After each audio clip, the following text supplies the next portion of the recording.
our town manager went over 10 minutes to cover me because I was a little bit late. But I'm glad I got here and got to see that presentation too. Gilbert may be one of the best kept secrets in Arizona. My family have lived in Gilbert since 1998 when we first moved here. And we've moved 4 times since. We've stayed within Gilbert every single time because we just love the town feel, and I want to take what we've been able to do in the town and reflect it in county government and the work that I do as your county attorney. The topic of behavioral health and substance abuse is a serious one that finally our national conversation is starting to take notice of it as something distinct and deserving of our attention and changing our approach. And in roughly the next 10 minutes, what I really want to do is just sort of frame the conversation for you, because it's not enough time to really get into specific strategies or solicit ideas.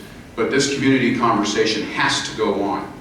And in beginning to frame the debate or the conversation for you, I just want to start off by mentioning that we need to get to a point where when we talk about mental health issues or behavioral health in general, that we don't treat it any differently or allow it to be viewed with a stigma separate from what we would say or look at physical health. I mean, if I told you this past weekend I rolled my ankle so I can't run, and I came up here and I walked with a limp, I'd get a few ahs. And then I'd be asked, well, what are you going to do about it? Are you going to go to physical therapy? Are you wearing a brace? How bad does it hurt? There would be concern. There'd be an expectation that I would have to go through some type of therapy. I would not be 100%, and that would be okay. Some of you would even be kind enough to walk slow with me through the parking lot to get back to my car. But what if a friend came up to you and said, I lost my job. My marriage isn't going really well. I'm having a tough time. I can't deal with conflict right now. Please don't raise your voice. I'm having a hard time. Would you say, well, what are you going to do about it? Are you going to go see somebody? Are you going to talk to someone? What if someone shared with you, I've got a loved one who it isn't quite right and we can't figure out what it is. But their reactions to situations aren't what you would expect. Would you pull away? Would you say, that's really tough. I got a thing. We need to have the same approach when we talk about mental health issues and substance abuse as we do with anything else. Understanding that the human person is physical, is mental, is emotional, and spiritual. And those things all need to have a tight synergy in order for us to be the happiest, healthiest human beings we can be.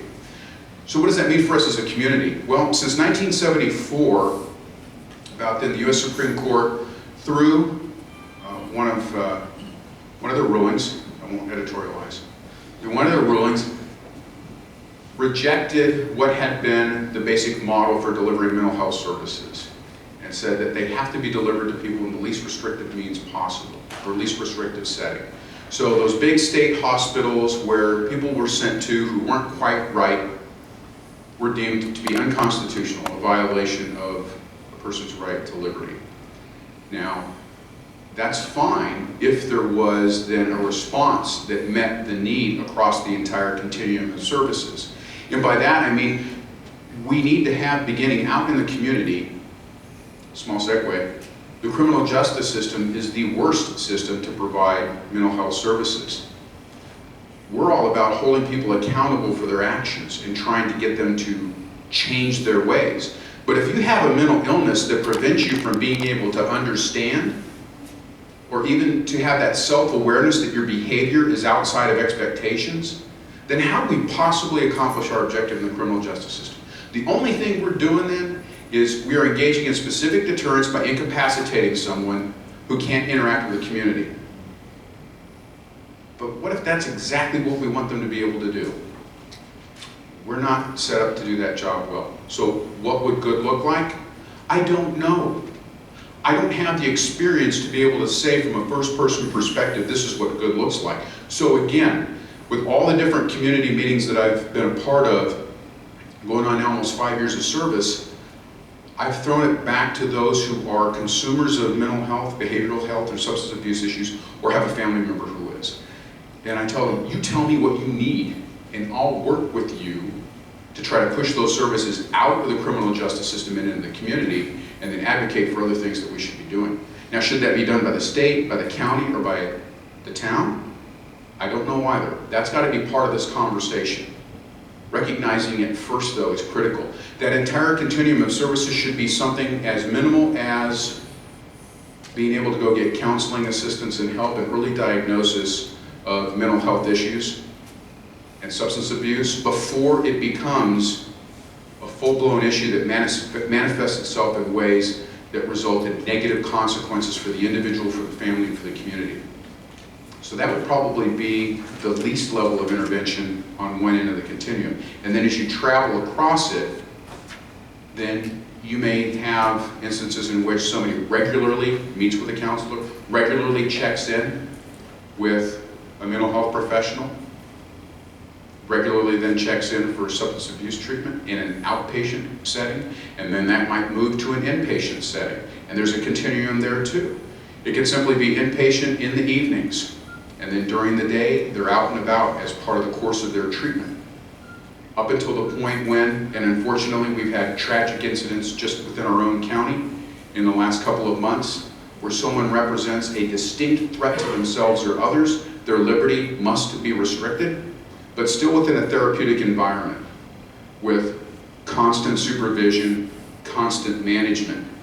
And yes, there are some situations where we're going to have to accept the fact that some people are beyond normal human help, and they may need to stay in that therapeutic setting ad infinitum. And again, I would argue that we've had a couple of those examples within the last few months where, unfortunately, that degree of incapacitation would not only be justified, but it actually would be humane.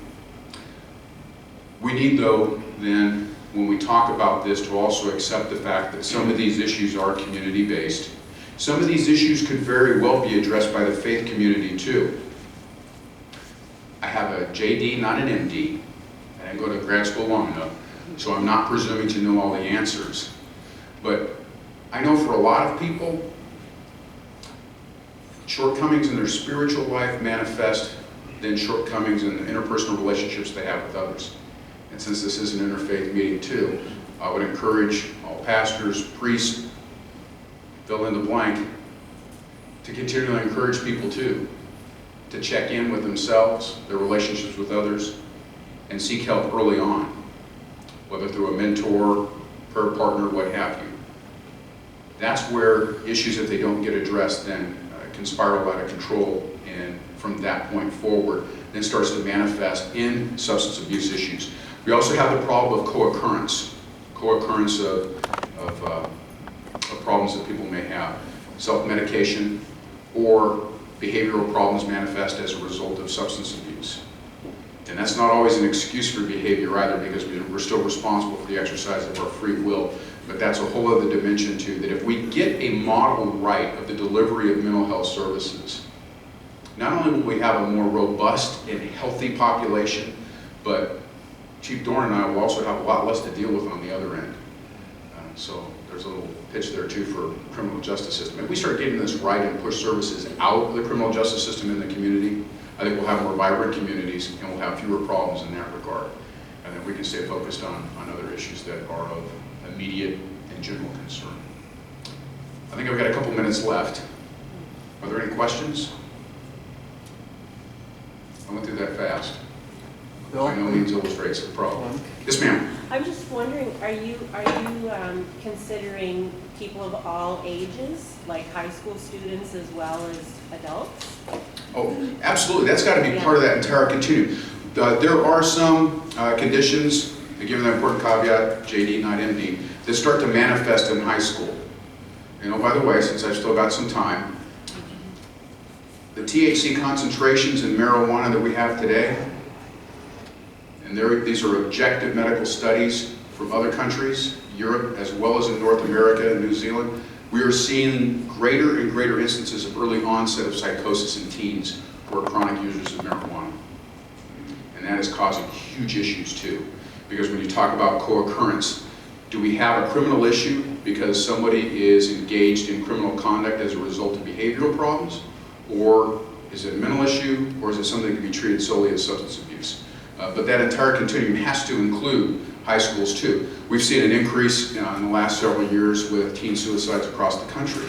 A whole lot of reasons for that, but if we also treat behavioral health as also helping to teach young adults the skill sets necessary for how to deal with conflict, for how to deal with self-esteem issues, which again gets right back to being a whole person within a faith sense too, we've got to take that into account.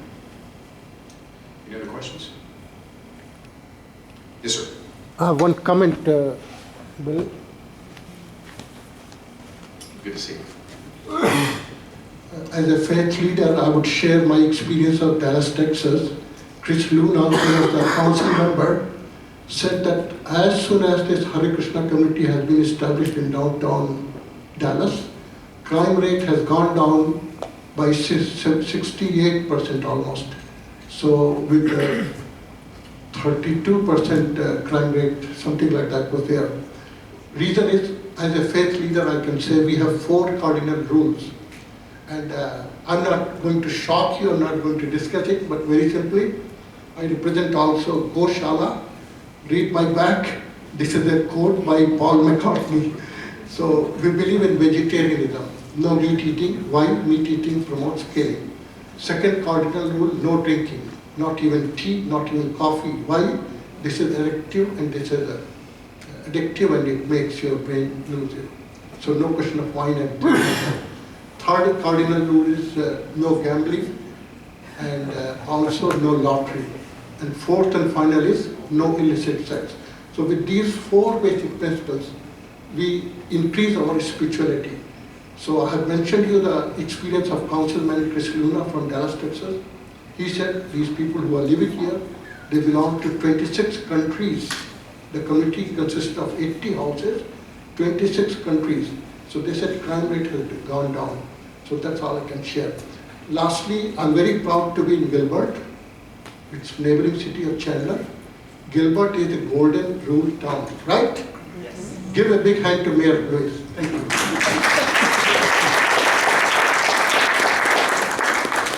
And I think that's my time, unless there's a short question. And there are no short questions. All right. Great. Oh, wait, one more man. Is there any towns that is actually like doing well, proactive mental health services that we could sort of model? Is there anyone that you can think is No. well? No.